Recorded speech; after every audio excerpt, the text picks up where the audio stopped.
نحمده ونصلي ونسلم على سيدنا ومولانا محمد نبي الأمين المكين الكريم الرؤوف الرحيم. أما بعد، فأعوذ بالله من الشيطان الرجيم. بسم الله الرحمن الرحيم. قال يا بني إني أرى في المنام أني أذبحك فانظر ماذا ترى. قال يا أبت افعل ما تؤمر ستجدني إن شاء الله من الصابرين. صدق الله مولانا العظيم. اللهم صل على سيدنا مولانا محمد وعلى آله وصحبه وبارك وسلم. مولاي صل وسلم دائما أبدا على حبيبك خير الخلق كلهم محمد سيد الكونين والثقلين والفریقین من عرب ومن عجم. حاضرین اکرامی، اللہ تبارک و تعالیٰ کا فضل و احسان ہے کہ اس نے ہمیں اپنے حبیب مکرم نور مجسم شفیع معصم حضرت محمد مصطفیٰ صلی اللہ علیہ وآلہ وسلم کی امت میں پیدا فرمایا، اور حضور نبی رحمت صلی اللہ علیہ وآلہ وسلم کے تصدق سے ہمیں بے شمار آسانیاں عطا فرمائیں، رحمتیں اور برکتیں عطا فرمائیں. آج کے جمعۃ المبارک میں ہم انشاءاللہ قربانی کا اصل مقصد کیا ہے اس پر بات کریں گے، اور سنت ابراہیمی علیہ السلام کے تناظر میں اس کی غرض و غایت پر بات کریں گے. قرآن مجید فرقان حمید میں اللہ تعالیٰ نے اس بات کو بیان فرمایا کہ اللہ تعالیٰ نے ہر امت پر قربانی لازمی فرمائی، اور قربانی کا طریقہ ہر امت میں جاری کیا گیا. یعنی ہر قوم اور ہر امت جو ہے وہ اپنے طریقے کے مطابق قربانی دیتی ہے. قربانی کا جو لفظ ہے یہ قربان سے ہے، اور قربان کا لفظ قرب سے ہے. قرب ہوتا ہے قریب ہونا یا نزدیک ہونا. اس کا معنی اصطلاحی مفہوم یہ ہے کہ اللہ تعالی کا قرب چاہنا، یعنی ایسا عمل یا ایسا فعل یا ایسا کام جس کے ذریعے ہم اللہ تعالیٰ کا قرب چاہیں. تو اس کا مطلب یہ ہے کہ قربانی دراصل وہ عمل اور وہ کام ہے جس کے ذریعے ہم اللہ تعالیٰ کی قربت اور اس کی نزدیکی چاہتے ہیں. یہ اللہ کے قریب کرنے والا عمل ہے. علامہ اقبال فرماتے ہیں غریب و سادہ اور رنگی ہے داستان حرم، نہایت اس کی حسین ابتدا ہے اسماعیل. یعنی یہ جو خاندانی حرم ہے، اہل حرم ہیں، یعنی حضرت ابراہیم علیہ السلام اور ان کی نسل، یہ آباء و اجداد سے حضور نبی اکرم صلی اللہ علیہ وسلم اور پھر آپ کی اہل بیت پاک اس میں شامل ہے، وہ سب کے سب اللہ کی راہ میں قربانیاں دیتے آئے. اور وہ قربانی جو حضرت ابراہیم علیہ السلام نے اپنے بیٹے کو اللہ کی بارگاہ میں پیش کر کے دی، اس قربانی سے لے کر کربلا کے میدان میں حضرت امام حسین علیہ السلام اور آپ کے خاندان کی قربانی تک یہ داستان رقم ہے. یعنی ان لوگوں نے اللہ کی راہ میں اپنی جان، اپنا مال اور اپنا سب کچھ قربان کیا تاکہ اللہ راضی ہو جائے. تو قرآن مجید فرقان حمید میں سورہ الصافات میں اللہ تبارک و تعالیٰ نے حضرت ابراہیم علیہ السلام کی یہ دعا رب ہب لی من الصالحین، اے اللہ مجھے اپنے ہاں سے، اپنی جناب سے نیک بیٹا عطا فرما، نیک اولاد عطا فرما. تو صالح بیٹے کی دعا سے لے کر پھر جب بیٹا آپ کے ساتھ چلنے کے قابل ہوا تو اس واقعے کو اللہ تعالیٰ نے پوری تفصیل کے ساتھ بیان کیا کہ حضرت ابراہیم علیہ السلام نے اپنے بیٹے سے کہا یا بنی انی ارا فی المنام انی اذبحک فانظر ماذا تری، اے بیٹے میں نے خواب میں دیکھا ہے کہ میں تمہیں ذبح کر رہا ہوں، اب تو بتا تیرا خیال ہے، تو کیا کہتا ہے اس پر، تیرا کیا خیال ہے، تیرا کیا ارادہ ہے؟ اس آیت کریمہ سے یہ بات ثابت ہوتی ہے کہ حضرت اسماعیل علیہ السلام اس قدر سمجھدار تھے کہ وہ معاملے کو سمجھتے تھے، بات چیت کو اور معاملات کی نوعیت کو سمجھتے تھے، اتنے وہ سمجھدار تھے۔ اب ان کی عمر اگر 9 سال تھی یا 11 سال تھی یا 12 سال تھی، یہ اس آیت کریمہ سے ثابت ہوتا ہے کہ معاملہ فہمی ان میں موجود تھی، وہ بات کو سمجھتے تھے، وہ اللہ کے حقوق کو اور اللہ کی مخلوق کے حقوق کو، یعنی اپنے والدین کے حقوق کو سمجھتے تھے، یعنی اس قابل تھے۔ اسی بات کو علامہ اقبال نے فرمایا کہ یہ فیضانی نظر تھا یا کہ مکتب کی کرامت تھی، سکھائے کس نے اسماعیل کو آداب فرزندی، یعنی آپ نے یہ کہاں سے سیکھا؟ یقیناً اس وقت سکھانے کے لیے کوئی مدرسے تو نہیں تھے، کوئی اسکول کالج یونیورسٹیاں تو نہیں تھی، کوئی تعلیمی ادارے تو نہیں تھے، تو یہ آپ کو کس نے سکھایا؟ دراصل یہ اس ماحول نے آپ کو سکھایا جو آپ کے گھر میں نبوت کا ماحول تھا، نبوی ماحول تھا، نبوی گرانا تھا، تو آپ نے اپنے اس گھر سے سیکھا اور اپنے والد کی نبوی نگاہوں سے سیکھا۔ یہ فیضانی نظر تھا، یعنی یہ مکتب کی کرامت نہیں تھی بلکہ یہ فیضانی نظر تھا، یعنی حضرت اسماعیل علیہ السلام نے اپنے بیٹے کی تربیت ایسے فرمائی کہ جب بیٹے کو یہ آپشن دی گئی، اس کی رائے مانگی گئی، فانظر ماذا ترى، اب تو بتا تو کیا کہتا ہے، تو بیٹے نے کہا یا ابا تفعل ما تؤمر، یعنی بلا سوچے سمجھے، بلا تعامل اور بلا تردد بیٹے نے فوری جواب دیا، اے میرے والد، اے میرے باپ، آپ کر گزریے جو اللہ تعالیٰ نے آپ کو حکم دیا ہے۔ اب دیکھیے اللہ تعالیٰ نے تو آپ کو حکم بھی خواب میں دکھایا ہے، اس سے یہ بات بھی ثابت ہوتی ہے کہ نبی کا خواب بھی وہی ہوتا ہے، نبی کو جو خواب آتا ہے وہ اللہ کی طرف سے آتا ہے اور وہ اللہ کی طرف سے حکم ہوتا ہے، خصوصی اللہ کی طرف سے امر ہوتا ہے جو خواب میں دیا جاتا ہے۔ تو آپ کو خواب دکھایا گیا، اب بیٹا یہ اتنا تو سمجھدار تھا کہ وہ یہ کہہ رہا ہے کہ جو اللہ نے آپ کو حکم دیا وہ کر گزریے، اس کا مطلب ہے بیٹا اس بات کو سمجھتا تھا، تو اب بیٹا یہ بھی تو کہہ سکتا تھا کہ والد محترم آپ نے تو خواب دیکھا ہے، تب خواب میں اگر آپ نے اپنے بیٹے کو ذبح کیا ہے تو اب ضروری نہیں کہ اس کا مطلب یہی ہو، کیونکہ خواب کی تعبیر اور بھی تو ہو سکتی ہے۔ اس لیے بیٹا یہ بھی کہہ سکتا تھا کہ والد محترم آپ کچھ غور و فکر کر لیں، آپ کچھ انتظار کر لیں، آپ اللہ تعالیٰ سے دوبارہ پوچھ لیں کہ اس کا مطلب کیا ہے۔ نہیں، بیٹے نے کوئی اور بات نہیں کی ہے، صرف ایک ہی بات کی، یا ابا تفعل ما تؤمر، اس لیے کہ بیٹا جانتا تھا کہ میرے والد چونکہ اللہ کے نبی ہیں، اللہ کے رسول ہیں، تو میرے والد کو جو خواب آیا ہے وہ اللہ کی طرف سے خواب ہے اور یہ حکم ہے اللہ کی طرف سے کہ مجھے قربان کر دیا جائے۔ کتنا تابعدار، کتنا سمجھدار بیٹا ہے کہ ابھی ساتھ چلنے کے قابل ہوا ہے، یعنی بہت بڑا نہیں ہو گیا، صرف اتنا سمجھدار ہے کہ وہ ساتھ چلتا ہے، باتوں کو سمجھتا ہے، ان میں غور و فکر کر سکتا ہے اور کرنے کی صلاحیت رکھتا ہے، اور اپنے والد سے کہہ رہا ہے کہ جو اللہ نے آپ کو حکم دیا آپ کر گزریے۔ تو اس سے ہم یہ بات سمجھ سکتے ہیں کہ اگر گھر کا ماحول ایسا ہو جس میں اولاد کی تربیت اچھی ہو تو اولاد خود بخود اللہ کے اور اللہ کی مخلوق کے حقوق سے آگاہ ہو جاتی ہے،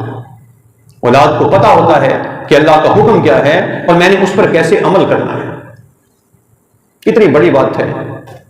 اگر ہم کسی بچے پر یہ تجربہ کرنا چاہیں اور ہم کسی چھوٹی سی چیز کے ساتھ اس کی کسی انگلی پر بھی کاٹنے کی کوشش کریں گے وہ تو اجازت نہیں دے گا، بچہ اجازت نہیں دے گا کہ کیا جائے، بلکہ ہمارے ہاں تو ماحول ہی الٹ ہے۔ آج کل تو بچے والدین کا کہنا نہیں مانتے اور والدین بھی یہ گلہ شکوہ کرتے رہتے ہیں کہ اولاد کہنا نہیں مانتی، اولاد فرما بردار نہیں ہے۔ اس کی ایک وجہ ہم لوگ ہیں کہ ہم اللہ کے فرما بردار نہیں ہیں، اللہ کے نبی کے فرما بردار نہیں ہیں، تو پھر اولادیں ہماری فرما بردار نہیں ہیں۔ ہم اللہ کے فرما بردار بن جائیں گے تو پھر اولادیں ہماری فرما بردار بن جائیں گے۔ تو جو اللہ کا نافرمان ہے پھر پوری دنیا اس کی نافرمان بن جاتی ہے، اور جو اللہ کا فرما بردار بن جاتا ہے اللہ تعالیٰ اپنی ساری مخلوق کو اس کا فرما بردار بنا دیتا ہے۔ تو دوستان محترم، قربانی اللہ کی راہ میں اس کا پہلا جو مقصد ہمارے سامنے آتا ہے وہ یہ ہے کہ اللہ کی راہ میں ہم اپنی عزیز اور پیاری چیز کو قربان کریں، اپنی متاع کو قربان کریں۔ اب یہاں سے ہم یہ بات بھی سمجھ سکتے ہیں کہ اللہ تعالیٰ نے حضرت ابراہیم علیہ السلام کو تو حکم دیا بیٹے کی قربانی کا، اور آپ نے اپنے بیٹے کو پیش کر دیا، اور جب آپ نے اپنے بیٹے کو فلما اسلم وتلہ للجبین، اللہ نے فرمایا جب وہ دونوں راضی ہو گئے، یعنی تیار ہو گئے اس بات پر، اور اسے پیشانی کے بل لٹا دیا، حضرت ابراہیم علیہ السلام نے لٹا دیا، مطلب یہ کہ قربان کرنے کے لیے تیار ہو گئے، گلے پر چھری پھیرنے کے لیے تیار ہو گئے، تو پھر کسر تو کوئی باقی نہ رہی، یعنی آپ نے اپنے اللہ کے حکم پر عمل کر دیا۔ اب چھری نے نہیں کاٹا، یہ اللہ کا حکم تھا چھری کو، اور یہ ہمارا عقیدہ اور ایمان ہے کہ دنیا کی ہر چیز کے اندر جو قوت اور طاقت ہے وہ اللہ کی پیدا کرتا ہے۔ چھری کے اندر اگر کاٹنے کی طاقت ہے تو اللہ کی پیدا کرتا ہے، آگ کے اندر اگر جلانے کی طاقت ہے تو اللہ کی پیدا کرتا ہے، پانی کے اندر جو تاثیر ہے وہ اللہ کی پیدا کرتا ہے۔ اگر اللہ تعالیٰ چاہے تو ان چیزوں سے اپنی تاثیر کو نکال دے، جس طرح حضرت ابراہیم علیہ السلام کو اللہ تعالیٰ نے آگ سے نمرود سے بچایا کہ آگ کا الاؤ تھا اور وہ آسمانوں سے باتیں کر رہا تھا، اتنا اونچا الاؤ، یعنی اتنی بڑی آگ، لیکن جب حضرت اسماعیل ابراہیم علیہ السلام کو نمرود نے آگ میں پھینکا تو اللہ تبارک و تعالیٰ نے فرمایا یا نار کونی بردا و سلاما علی ابراہیم، اے آگ ابراہیم پر ٹھنڈی ہو جا، ٹھنڈی ہو جا اور سلامتی والی بن جا۔ تو وہی آگ حضرت ابراہیم علیہ السلام کے لیے گل و گلزار بن گئی، جس کو علامہ اقبال نے فرمایا آج بھی ہو جو براہیم کا ایمان پیدا، آگ کر سکتی ہے انداز گلستان پیدا۔ یعنی اگر ایمان ابراہیم علیہ السلام کی طرح کا ہو، اور ایمان یہ تھا کہ یہ لوگ مجھے آگ میں ڈال سکتے ہیں لیکن جلانا ان کا کام نہیں ہے، جلانا یا نہ جلانا یہ میرے اللہ کا حکم ہے، اللہ کا اذن ہے، یہ اللہ کا کام ہے۔ اب اللہ نے چاہا کہ آگ جلانا تو ان کا کام تھا، انہوں نے جلا دی، ابراہیم کو ڈالنا ان کا کام تھا، انہوں نے ڈال دیا، مگر اللہ نے آگ کو حکم دیا کہ ٹھنڈی ہو جا، تو آگ ابراہیم پر ٹھنڈی ہو گئی۔ تو دوستان محترم، اس بات کو اشرف علی تھانوی صاحب نے اپنی ایک کتاب نشر الطیب میں اس روایت کو بیان کرتے ہوئے کہا ہے کہ اس کی ایک توجیہ یہ ہے کہ ابراہیم علیہ السلام پر آگ ٹھنڈی ہو گئی، اللہ کا حکم تھا، آگ نے کیوں نہیں جلایا؟ آپ کہتے ہیں کہ آگ نے آپ کو اس وجہ سے نہیں جلایا کہ سیدنا ابراہیم علیہ السلام کی پیشانی میں جو نور مصطفیٰ چمک رہا تھا، نور محمد عربی چمک رہا تھا، اللہ تعالیٰ نے اس نور مصطفیٰ کی وجہ سے آگ کو آپ کے لیے گل و گلزار بنا دیا۔ یعنی آگ میں ہمت نہیں ہوئی کہ وہ جلائے، اس لیے کہ حضور کی پیشانی میں نور مصطفیٰ، ابراہیم علیہ السلام کی پیشانی میں نور محمدی چمک رہا تھا۔ تو پھر وہ آگ اگر نور محمدی کی وجہ سے حضرت ابراہیم علیہ السلام کو نہیں جلاتی، تو پھر وہ نور جب حضرت اسماعیل علیہ السلام کی پیشانی میں منتقل ہوتا ہے تو پھر حضرت اسماعیل علیہ السلام کے گلے پر چلنے والی چھری آپ کا گلا کیسے کاٹ سکتی تھی؟ یعنی آپ کی پیشانی میں بھی تو حضرت محمد مصطفیٰ صلی اللہ علیہ وسلم کا نور چمک رہا تھا، تو اس وجہ سے چھری نے اپنا کام نہیں کیا، چھری نے نہیں کاٹا، لیکن اللہ کی طرف سے حکم ہو گیا کہ اے ابراہیم تو نے اپنا کام کر دکھایا، بے شک تو محسنوں میں شامل ہو گیا، تو نے اللہ کا حکم مان لیا، اور ہم تمہاری یہ سنت جو ہے اسے بعد والے لوگوں میں جاری کریں گے۔ اور اللہ تعالیٰ نے فرمایا وَفَدَيْنَاهُ بِذِبْحٍ عَظِيمٍ، اور ہم نے ایک عظیم ذبیح کو اس کا فدیہ بنا دیا۔ اب عظیم ذبیح سے مراد کیا ہے؟ عظیم ذبیح سے مراد بعض لوگوں نے تو وہی مینڈا لیا ہے جو اللہ تعالیٰ نے جنت سے بھیجا تھا، حضرت اسماعیل علیہ السلام کے فدیے میں جو اللہ تعالیٰ نے آسمانوں سے جنت سے مینڈا بھیجا تھا اور وہ ذبح ہو گیا آپ کی جگہ پر۔ بعض لوگوں نے تو وہ مینڈا لیا، لیکن بعض لوگوں نے اس مینڈے کو نہیں لیا۔ بعض لوگوں نے کہا، علماء اور ائمہ نے، کہ یہ جو اللہ تعالیٰ نے بِذِبْحٍ عظیم کہا، یہ جو فدیہ دیا اور عظیم فدیہ دیا ہے اللہ تعالیٰ نے، عظیم ذبیح کا فدیہ دیا، تو اس عظیم ذبیح سے مراد دراصل حضرت امام حسین علیہ السلام، یعنی اللہ تعالیٰ نے آپ کی قربانی کو بدل دیا حضرت امام حسین علیہ السلام کی قربانی کے ساتھ، جو آپ نے کربلا کے میدان میں دی، دین کی بلندی کے لیے، دین کی شان و شوکت کے لیے، دین کے غلبہ اور استحکام کے لیے۔ تو اس لیے بعض لوگوں نے حضرت امام حسین علیہ السلام کی قربانی کو مراد لیا، اور اسی بات کو علامہ اقبال نے فرمایا نہایت اس کی حسین ابتدا ہے اسماعیل، یعنی جس کی ابتدا اسماعیل علیہ السلام تھے، جس قربانی کی اس کی انتہا حضرت امام حسین علیہ السلام پر ہوئی۔ تو دوستان محترم، اس سے یہ بات واضح ہوتی ہے کہ اللہ تبارک و تعالیٰ چاہتا ہے کہ جو مجھ پر ایمان لائیں میں انہیں عظیم قربانی کے لیے تیار کر دوں، اور ان کا ایمان اس قدر مضبوط ہو جائے کہ اگر میں انہیں حکم دوں کہ وہ اپنا بیٹا میری راہ میں قربان کر دیں تو وہ بیٹا بھی قربان کرنے سے دریغ نہ کرے۔ اللہ چاہتا یہ ہے۔ اب اللہ تعالیٰ نے اس قربانی کو ہمارے لیے بدل دیا، جسے حضور تاجر کائنات صلی اللہ علیہ وسلم نے فرمایا، حدیث پاک کا مفہوم ہے کہ یہ میرے باپ حضرت ابراہیم علیہ السلام اور میری سنت ہے۔ عید الاضحیٰ کی قربانی کرنا، جانور ذبح کرنا، قربان کرنا، یہ ابراہیم علیہ السلام کی اور میری سنت ہے۔ اب آپ کی سنت اللہ تعالیٰ نے جانور کو ذبح کرنا بنا دیا۔ اب جانور کو ذبح کرنا جو ہے دراصل یہ ایک مثالی صورت ہے، مثالی صورت ہے کہ اپنی محبت کی جو انتہائی صورت ہے، اپنی محبت کا جو اعلیٰ معیار ہے، انسان جس سے سب سے زیادہ محبت کرتا ہے اس کو قربان کرنے کے لیے تیار ہو جائے۔ اس لیے کہ اللہ تعالیٰ نے یہ جو ہمیں باقی بھی عبادات عطا فرمائی ہیں، یہ عبادات مقصد نہیں ہے، مقصد تک پہنچنے کا ذریعہ ہے۔ یعنی نماز بذات خود کوئی مقصد نہیں ہے، بلکہ اس مقصد تک پہنچنے کا ذریعہ ہے۔ روزے بذات خود مقصد نہیں ہے، بلکہ اس عظیم مقصد تک پہنچنے کا ایک ذریعہ ہے۔ اور اسی طرح دیگر عبادات، تو یہ قربانی جو ہے اس عظیم مقصد تک پہنچنے کا ایک ذریعہ ہے، اور وہ مقصد یہ ہے کہ انسان اللہ تبارک و تعالیٰ کے لیے اس قدر خالص ہو جائے، اس کا ایمان اور اس کا عقیدہ اس قدر خالص ہو جائے کہ اللہ تعالیٰ حکم دے کہ میرے لیے اپنی اولاد کو قربان کر دو، تو پھر انسان اولاد کو قربان کرنے سے بھی دریغ نہ کرے، اس قابل ہو جائے۔ یہ ہے وہ مقصد جو اللہ تعالیٰ کسی مرد مومن میں پیدا کرنا چاہتا ہے، بندہ مومن میں پیدا کرنا چاہتا ہے۔ اسی بات کو سورہ الحج میں جہاں اللہ تعالیٰ نے قربانی کے کچھ احکامات بیان کیے اور اس کا حکم بیان کیا حج کے مناسک ادا کرنے کے بعد، وہاں اللہ تعالیٰ نے آیت نمبر 37 میں فرمایا لَن يَنَالَ اللَّهَ لُحُومُهَا وَلَا دِمَاؤُهَا وَلَٰكِن يَنَالُهُ التَّقْوَىٰ مِنكُمْ۔ اللہ کو تمہاری قربانیوں کا خون اور گوشت نہیں پہنچتا، بلکہ تمہارا تقویٰ پہنچتا ہے،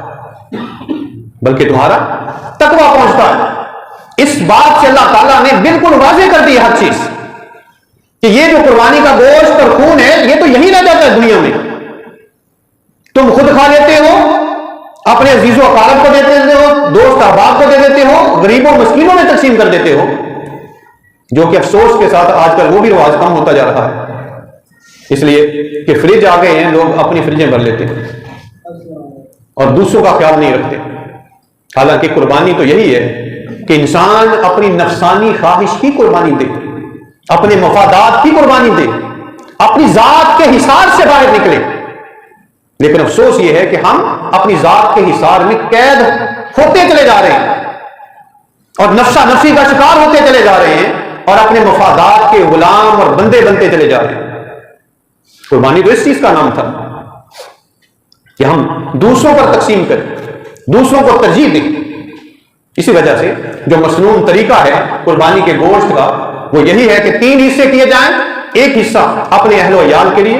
ایک رشتہ داروں اور دوستوں کے لیے، اور ایک غرباء اور مساکین کے لیے۔ لیکن ضرورت کے مطابق تینوں حصے کم زیادہ کیے جا سکتے ہیں۔ تو یہ اللہ کا حکم جو ہے ہمارے پیش نظر ہونا چاہیے کہ اللہ فرما رہا ہے کہ تمہاری قربانیوں کا خون اور گوشت اللہ کو نہیں پہنچتا، وَلَٰكِن يَنَالُهُ التَّقْوَىٰ مِنكُمْ، اللہ تعالیٰ کو تو تمہارا تقویٰ پہنچتا ہے، وہ دیکھنا یہ چاہتا ہے کہ کس نیت سے قربانی کر رہے ہیں۔ تمہاری نیت کیا ہے، تمہارا ارادہ کیا ہے، تمہاری سوچ اور تمہاری فکر کیا ہے؟ اگر دل میں یہ خیال آ گیا کہ اگر یہ جانور خوبصورت نہ لگا تو محلے والے کیا کہیں گے، تو اس کا مطلب ہے یہ تو لوگوں کو دکھانے کے لیے لے رہے ہیں۔ اگر بڑا جانور لیتے ہوئے دل میں یہ خیال ہے کہ لوگ ہماری عزت کریں گے، معاشرے میں عزت ہوگی، رشتہ داروں میں نام بڑا ہوگا، تو پھر جان لیں کہ یہ عمل رشتہ داروں کے لیے ہے، لوگوں کے لیے، اللہ کے لیے نہیں ہے۔ اللہ تعالیٰ وہ نیت کو خالص کرنا چاہتا ہے کہ نیت خالص ہو۔ قربانی جیسا عمل ہو یا کوئی بھی اور عمل، اگر وہ عمل خالصاً اللہ کی رضا کے لیے نہیں ہے تو پھر اللہ کو قبول نہیں ہے۔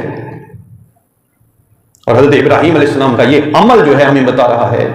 کہ اللہ کی خالص اللہ کی رضا کے لیے آپ نے اپنے بیٹے کے گلے پر چھری چلانے سے بھی دریغ نہیں کیا۔ تو پھر ہمارے لیے تو ایک چھوٹی ڈیمانڈ ہے ہماری ہم سے کہ اللہ تعالیٰ ہمیں جو حکم دے رہا ہے کہ ہم نے اپنی خالص پاک اور حلال کمائی میں سے جانور خرید کر اللہ کی راہ میں قربان کرنا ہے۔ یہاں بھی ایک اور بات سمجھ لیں، قربانی کس پر واجب ہے؟ قربانی ہر اس شخص پر واجب ہے، ہر اس مرد اور ہر اس عورت پر واجب ہے جو عاقل بالغ مسلمان ہے اور مقیم ہے، جو عاقل بالغ مسلمان ہے اور مقیم ہے، اور اس کے پاس 52.5 تولے چاندی کے برابر یا اس چاندی کی مالیت کے برابر اس کے پاس قیمت یا روپیہ پیسہ موجود ہے۔ اب 52.5 تولے چاندی کی قیمت کتنی ہے؟ ایک تولے کی قیمت ہے 2600 روپیہ، جو آج کا ریٹ میں نے پوچھا ایک جیولر کو فون کر کے، ایک دوست کو، تاکہ میں آپ تک یہ مسئلہ پہنچا سکوں۔ 2600 روپیہ ایک تولہ چاندی کی قیمت ہے، اور یہ 1,36,500 روپیہ بنتا ہے۔ جس کسی کے پاس اتنی مالیت کے برابر روپیہ پیسہ ہے، سونا چاندی ہے یا نقد ہے، اس پر قربانی کرنا واجب ہے۔ اب ہمارے ہاں ہوتا یہ ہے کہ گھر کا جو سربراہ ہے وہ قربانی کر دیتا ہے، اور ہم سمجھتے ہیں کہ سارے خاندان کی طرف سے قربانی ہو گئی۔ یہ غلط ہے۔ اگر ہمارے بیٹے کے اکاؤنٹ میں پیسے ہیں اتنے، اس پر بھی قربانی واجب ہے۔ ہماری بیوی کے پاس زیور ہے اور اس کی مالیت اتنی بنتی ہے 1,36,500 روپیہ، تو اس پر بھی قربانی واجب ہے۔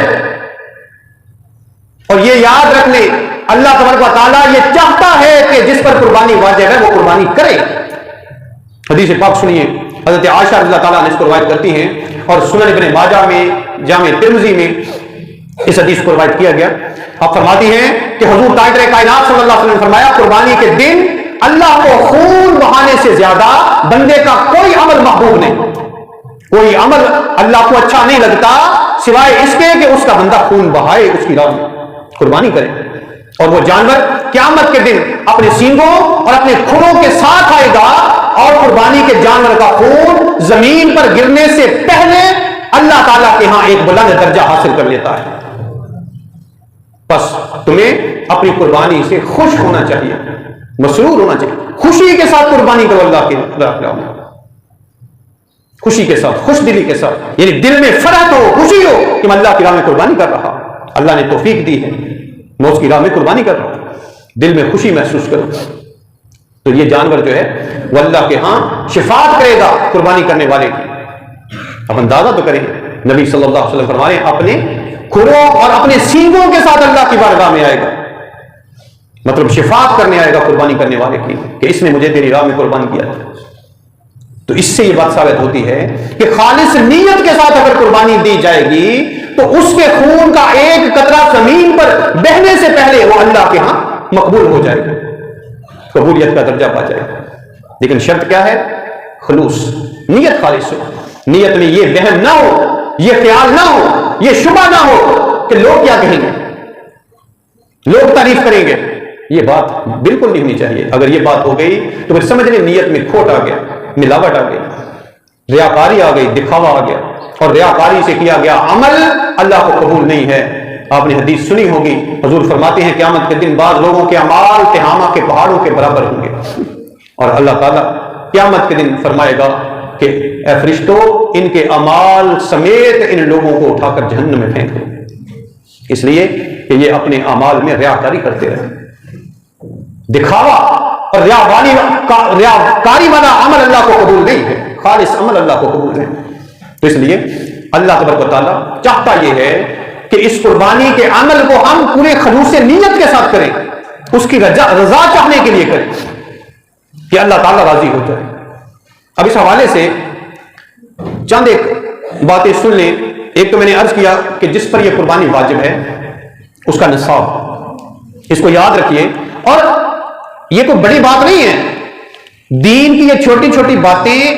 دوسرے لوگوں تک بھی پہنچایا کریں۔ بہت سے ہمارے مسلمان بھائی ایسے ہیں جو مسجد میں آنا پسند نہیں کرتے، لیکن ظاہر ہے تو مسلمان، کلمہ پڑھتے ہیں، مسلمانوں کے گھر پیدا ہوئے، تو یہ پیغام ان تک پہنچانا چاہیے۔ جو ہمارا ملنے والا ہے وہ اگر عمل نہیں کر رہا، آپ سمجھتے ہیں کہ یہ نصاب کی حد پوری ہوتی ہے لیکن یہ جانتا نہیں ہے، اس تک پہنچائیں۔ اللہ تعالیٰ کے ہاں